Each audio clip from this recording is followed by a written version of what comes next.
Hello friends, how are you? I hope guys you are good morning, Radhe Radhe. तो friends, आज की इस video में हम डिस्कस करेंगे हिंदी की प्रमुख रचनाएं और उनके लेखक। तो महत्वपूर्ण रचनाएं और उनके लेखक आपके सामने यहाँ पर होंगे, जिसमें ये सेकंड पार्ट होगा और फर्स्ट पार्ट आपने नहीं देखा है तो ये फर्स्ट पार्ट था जिसको हम डिस्कस कर चुके हैं। तो अब हम बात करेंगे सेकेंड पार्ट की, प्रसिद्ध कवि, लेखक और उनकी रचनाएँ। ये पार्ट 2 होगा।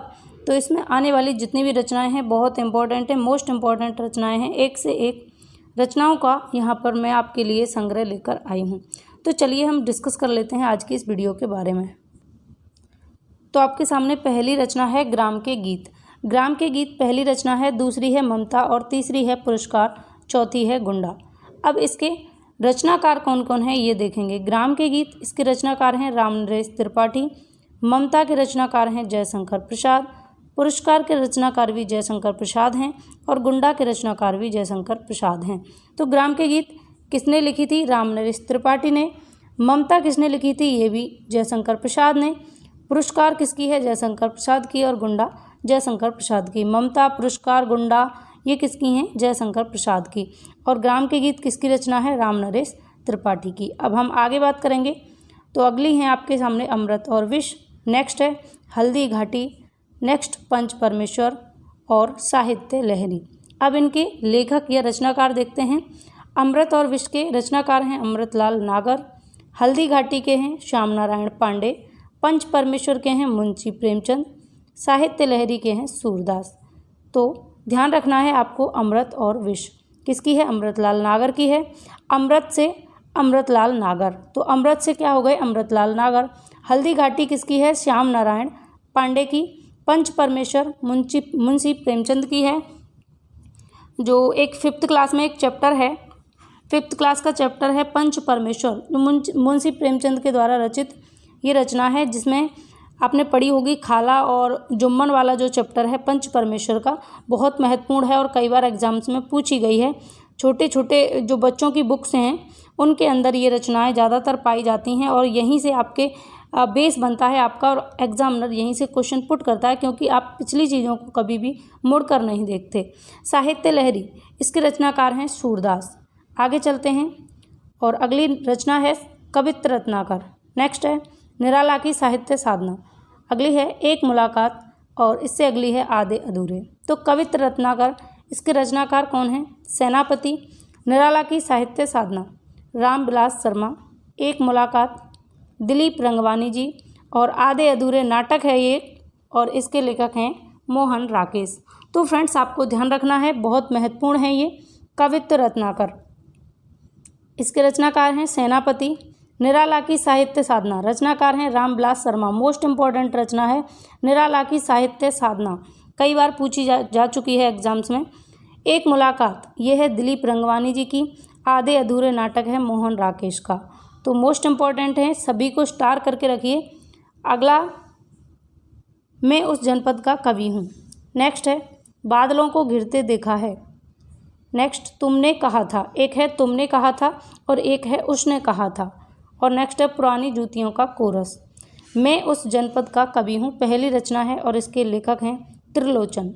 बादलों को घिरते देखा है, इसके लेखक हैं नागार्जुन। तुमने कहा था नागार्जुन। पुरानी जूतियों का कोरस नागार्जुन। तो तीनों ही रचना नागार्जुन की हैं। बादलों को घिरते देखा है, तुमने कहा था और पुरानी जूतियों का कोरस तीनों किसकी हैं? नागार्जुन की हैं। मैं उस जनपद का कवि हूँ, ये किसकी है? त्रिलोचन की रचना है। आगे चलते हैं। नेक्स्ट मधुशाला, यही सच है, चीफ की दावत, तीसरी कसम उर्फ मारे गए हम। ये पूरा नाम है तीसरी कसम उर्फ मारे गए हम। तो मधुशाला किसकी है? हरिवंश राय बच्चन की। यही सच है मन्नू भंडारी की। चीफ की दावत भीष्म साहनी। तीसरी कसम उर्फ मारे गए हम फणीश्वर नाथ रेणु की। ठीक है, तो आपको ध्यान रखना है, मधुशाला हरिवंश राय बच्चन की रचना है। यही सच है मन्नू भंडारी की है। चीफ की दावत किसकी है? भीष्म साहनी की है। और तीसरी कसम उर्फ मारे गए हम ये किसकी है? फणीश्वर नाथ रेणु की है। बहुत इंपॉर्टेंट रचना है। तीसरी कसम उर्फ मारे गए हम। चीफ की दावत भी बहुत इंटरेस्टिंग है, इसको पढ़ के देखिएगा, बहुत ज़्यादा इंटरेस्टिंग है जब आपको टाइम मिले। और हरिवंश राय बच्चन की मधुशाला और एक और है मधुबाला, ये दोनों ही बहुत इंपॉर्टेंट हैं, तो ध्यान रखनी है। आगे चलते हैं। राजा निर्वंशिया, राग दरबारी, चित्रलेखा और 25 चौका 150। तो 4 रचनाएं आपके सामने। अब इनके लेखक देख लीजिए। राजा निर्वंशिया के लेखक हैं कमलेश्वर, राग दरबारी के हैं श्रीलाल शुक्ल, चित्रलेखा के भगवती चरण वर्मा, 25 चौका 150 इसके लेखक हैं ओम प्रकाश वाल्मीकि। बहुत ही इंटरेस्टिंग है ये रचना भी। ये कहानी है 25 चौका 150 और बहुत ज़्यादा इंटरेस्टिंग है। जो पुराने टाइम में जो जमींदार हुआ करते थे उनके बारे में इसमें चर्चा की गई है कि किस तरीके से जो अनपढ़ लोग होते थे उनका किस तरीके से शोषण किया करते थे जमींदार लोग। तो 25 चौका 150 भीष्म साहनी ओम प्रकाश वाल्मीकि की ये रचना है। राजा निर्वंशिया किसकी है? कमलेश्वर की है। राग दरबारी श्रीलाल शुक्ल की है। चित्रलेखा भगवती चरण वर्मा की है। मोस्ट इम्पॉर्टेंट रचना है, ध्यान रखना। राजा निर्वंशिया, कमलेश्वर, राग दरबारी श्रीलाल शुक्ल, चित्रलेखा भगवती चरण वर्मा और 25 चौका 150 ओम प्रकाश वाल्मीकि। आगे बढ़ते हैं। नेक्स्ट है साकेत। अगली है कुरुक्षेत्र, इंदुमती और मृच्छकटिकम। साकेत किसकी है? मैथिली शरण गुप्त की है। कुरुक्षेत्र किसकी है? रामधारी सिंह दिनकर की है। इंदुमती किसकी है? किशोरी लाल गोस्वामी की। और मृच्छकटिकम किसकी है? शूद्रक की। तो फ्रेंड्स ये भी बहुत इंपॉर्टेंट हैं। ये साकेत कई बार पूछी जा चुकी है, किसकी है? मैथिली शरण गुप्त की। कुरुक्षेत्र किसकी है? रामधारी सिंह दिनकर की। इंदुमती बहुत इंपॉर्टेंट है और हिंदी की पहली कहानी मानी जाती है ये।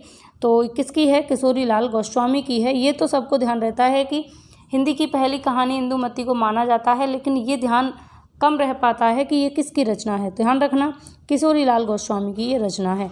मृच्छकटिकम ये किसकी है? शूद्रक की है। एक मृच्छकटिकम है जो शूद्रक की बहुत महत्वपूर्ण रचना है, इसको ध्यान रखना, इसको स्टार करके रखिए। शूद्रक की कौन सी? मृच्छकटिकम, ठीक है, ध्यान रखना आप। एक विशाखा दत्त की है। विशाखा दत्त की कौन सी रचना है जो बहुत इंपॉर्टेंट है? कमेंट करके आप कमेंट बॉक्स में बताएंगे कौन सी रचना है, आपको बताना है कमेंट करके, ठीक है। विशाखा दत्त की कौन सी है? इसी से मिलती जुलती है मृच्छकटिकम से। तो फ्रेंड्स आज की इस वीडियो में हमने महत्वपूर्ण रचनाओं के बारे में चर्चा की। तो आपको ये वीडियो कैसी लगी कमेंट करके मुझे ज़रूर बताएंगे। और इसी तरीके की और भी इंटरेस्टिंग वीडियोस पाने के लिए हमारे चैनल को सब्सक्राइब करके रखें, नोटिफिकेशन आइकन को ऑल पर क्लिक करें ताकि आने वाली सभी वीडियोज़ की नोटिफिकेशन आपको मिलती रहे टाइम टू टाइम। मिलेंगे नेक्स्ट वीडियो में, तब तक के लिए आप अपना ख्याल रखें, घर पर रहें, सुरक्षित रहें और अपनी फैमिली की भी केयर करें। Take care, bye bye, have a nice day.